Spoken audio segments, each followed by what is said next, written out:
বাহরাইনের মুহাররাক অঞ্চলে একটি বিশ্ববিদ্যালয় ভবনে ক্ষেপণাস্ত্রের ধ্বংসাবশেষের আঘাতে ৩ জন আহত হয়েছে। ৮ মার্চ সকালে এই ঘটনা ঘটে। স্থানীয় সূত্র জানিয়েছে, আকাশ প্রতিরক্ষা ব্যবস্থার মাধ্যমে শত্রুপক্ষের ক্ষেপণাস্ত্র প্রতিহত করার সময় তার কিছু ধ্বংসাবশেষ নিচে পড়ে বিশ্ববিদ্যালয়ের একটি ভবনে আঘাত করে। ঘটনার পরপরই আহতদের দ্রুত হাসপাতালে নেওয়া হয় এবং নিরাপত্তা বাহিনী পুরো এলাকা ঘিরে ফেলে। এই ঘটনার পর শিক্ষা প্রতিষ্ঠান সহ গুরুত্বপূর্ণ স্থাপনাগুলোর নিরাপত্তা আরও জোরদার করা হয়েছে।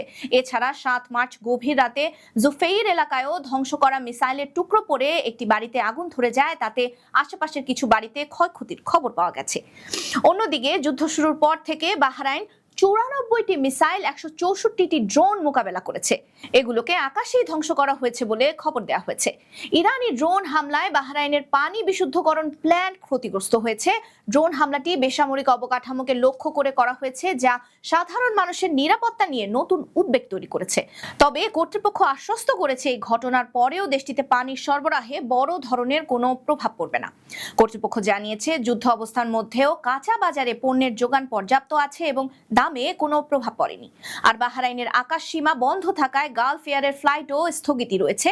সংকটময় এই সময়ে নাগরিক ও বাসিন্দাদের অতিরিক্ত সতর্ক থাকার পরামর্শ দেওয়া হয়েছে।